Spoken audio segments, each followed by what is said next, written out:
Hello and welcome to my YouTube channel. My name is Melissa. I am the owner and artist here at the Top Drawer RVA located in Richmond, Virginia. And today's project is a true upcycle. We are going to take two things and create a brand new table, as well as an extra added bonus tray. We are going to remove the base of this table and use it with this vintage suitcase to create a brand new piece. After a good clean with White Lightning, we are going to use Bonding Boss. This is my gripping primer for anything slick or shiny, and since this suitcase has a plastic-like finish, we are going to need to do the proper prep before we get to work with the paint. Bonding Boss is my go-to primer for anything that might have possible bleed through, any slick or shiny surface, or anything if I'm unsure that my paint is going to stick. While we wait for our Bonding Boss to dry for 24 hours, we are going to work on the top of this table and create a tray. It's a beautiful piece of wood, but quite damaged. So after a good clean and a slight sand scuff, I'm going to come in with a brand new paint color from the Cottage Collection. This paint color is a gorgeous shade of green. This is Dixie Belle's Briar Patch, and we are going to be painting on 2 even coats to this small little piece of wood to create a tray for my table.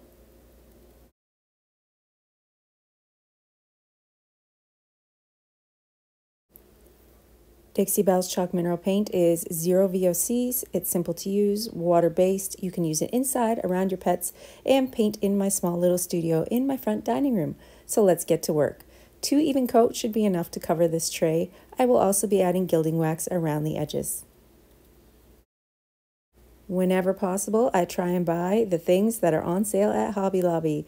These little guys were only $1.75 each, and they are solid metal, but the wrong color. So let's fix them up so that they will match my brand new tray. If you've been following me for a while, you know that I'm obsessed with Gilding Wax. I seem to put gold Gilding Wax on everything, and this is a brand new color. This antique gold is a little more dull than the original gold Gilding Wax, but it is the perfect shade of gold for a cute little tray like this.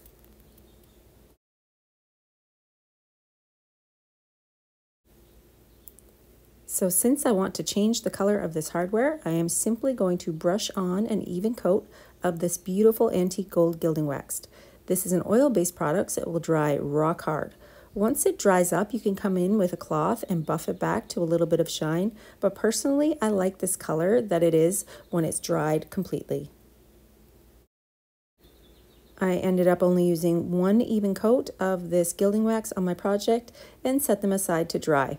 This is a great way to update any color of hardware. I often do this when my hardware doesn't match when I add new pieces, so that if you paint them in with the Gilding Wax all one color, they're going to all match together.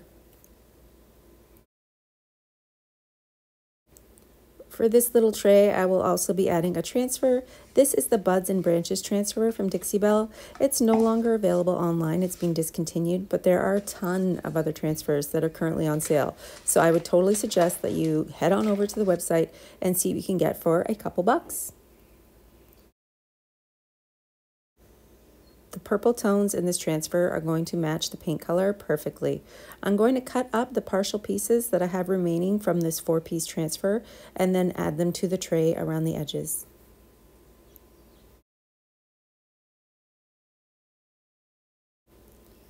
I'll save the extra bits for another project and add these parts to my tray. So since they are straight across and I want them to curve around the edges, I'm going to cut out the images that I want to use and then trace the circle base of the table to fit the transfer. Once I trace that, when I cut it out to fit to size, it should fit perfectly.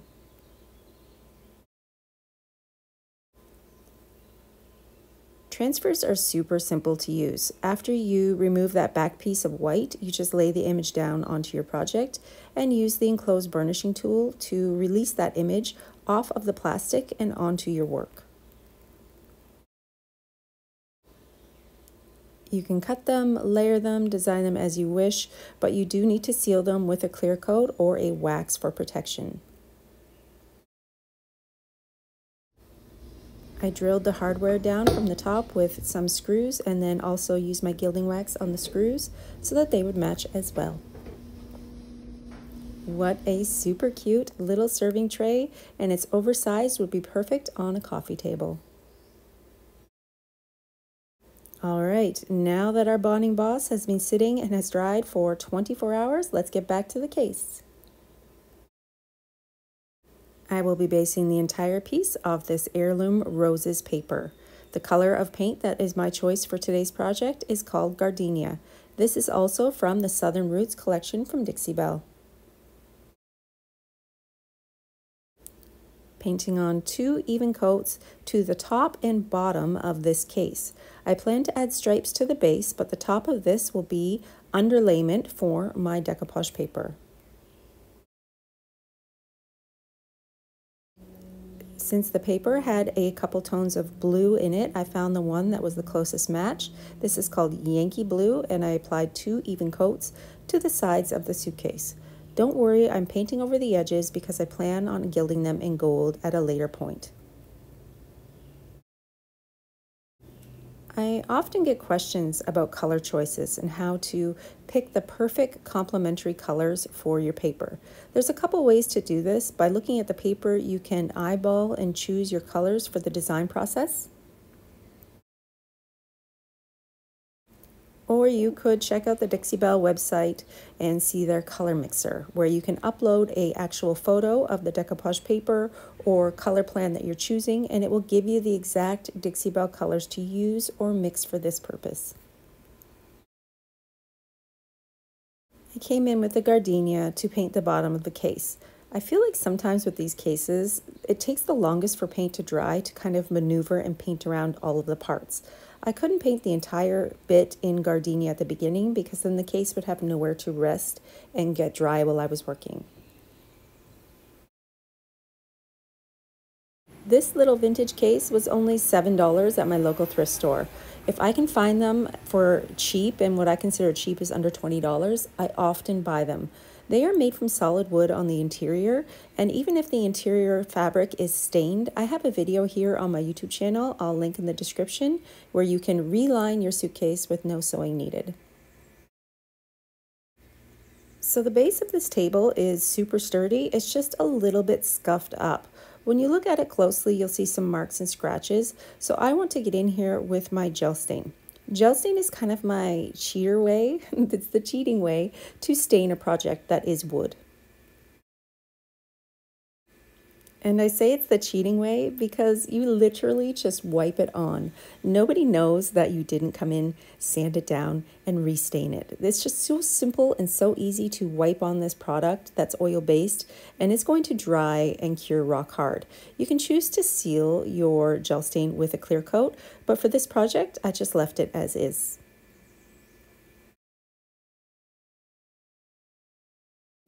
The trick to covering wood and damages is to choose a stain color that's a little bit darker. For this project, I like to use Colonial Black. You can also use Espresso.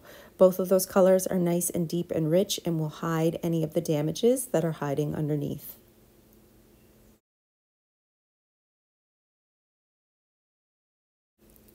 I also always recommend to wear gloves when you're using this product because you're going to find that it's going to stain your fingernails. Like I said, it's oil-based, so once it gets in there, it's super hard to get out. So grab a pair of gloves and your applicator pad or a rag. I've even seen where people use a brush to apply this and just wipe it on evenly and it will dry beautifully.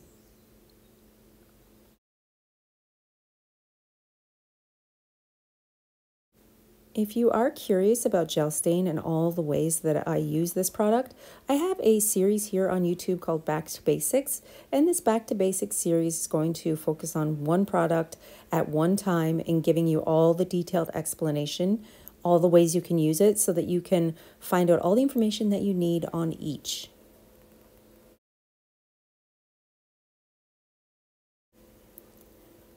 You also need to remember that gel stain is oil-based, so it might take up to 72 hours to dry, depending on what sort of environment you're applying this product in.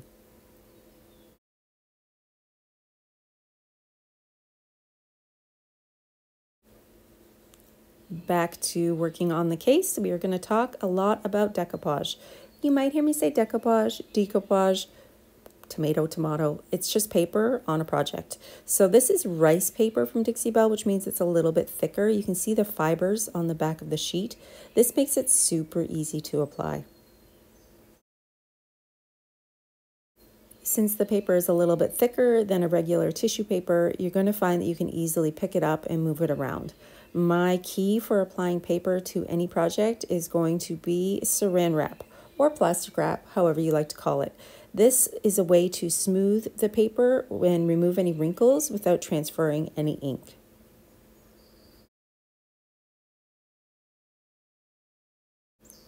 So first things first, you're going to come in and cut off all the white parts of the paper. Since this paper cannot be printed without the white border, it is a necessity before starting.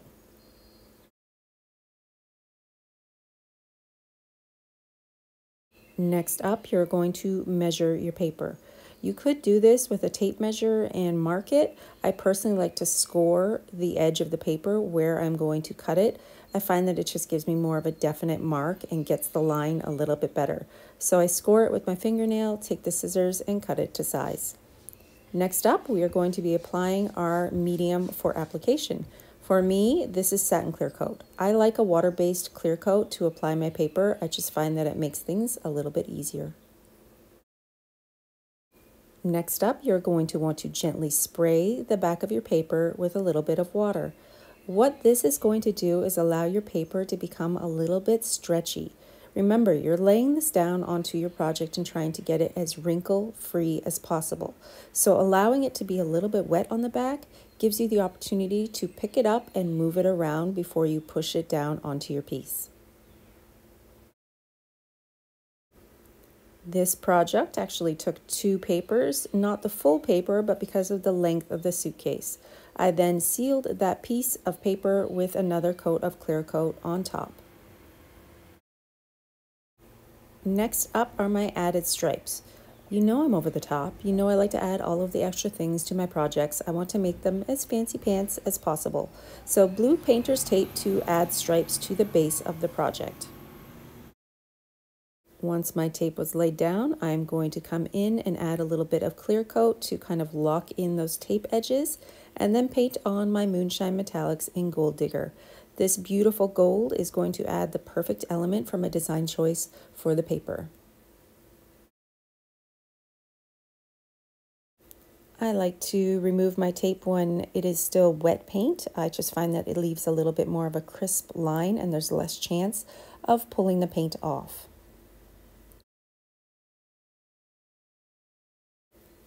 You are then going to take this opportunity to fill in any of the little bleed through spots that you might have and get this ready to attach it to the base of my project. I came in with chocolate to add for the trim edges. Once I've painted the trim edges in chocolate, I will also dust them in a little bit of wax just to make it look aged. I lined up my base underneath the table and then drilled in my holes for where I will be attaching with screws to the table base.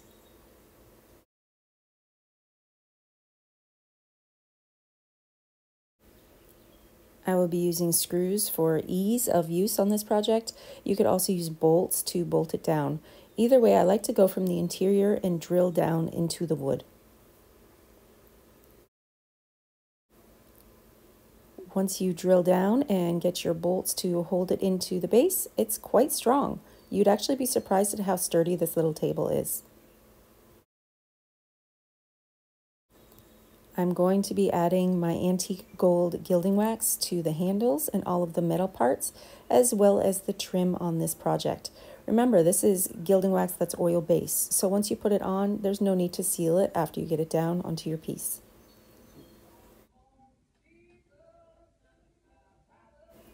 I keep one brush separate just for my gilding wax, but if you were to want to wash it, you could use mineral spirits to remove that product from your brush. I've also seen people use the scrubby soap, and it works just as well to remove any of the gilding wax off of a small brush.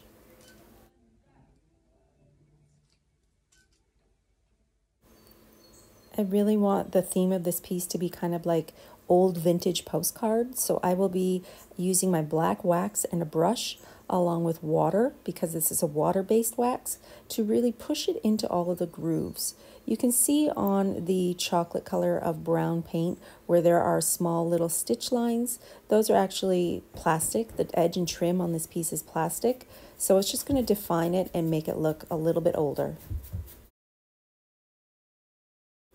You could also use Easy Peasy spray wax instead of water. I use them both in the same manner to really thin out the wax and get it in and around the edges. And then this little table was finished and it turned out even cuter than I expected. I absolutely love all of the colors on this piece and all of the gold accents. It is a total one-of-a-kind piece. Nobody else is going to have one like this. I have done this style of table many times. I have used a folding suitcase base, I have used an end table, but I must say that this might be my favorite look so far.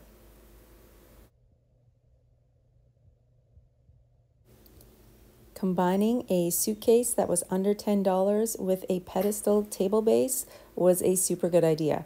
I will definitely be bookmarking this and doing it again soon. Thank you for watching and hanging out and playing with paint with me today. I will be posting again next week, so make sure you follow along for more.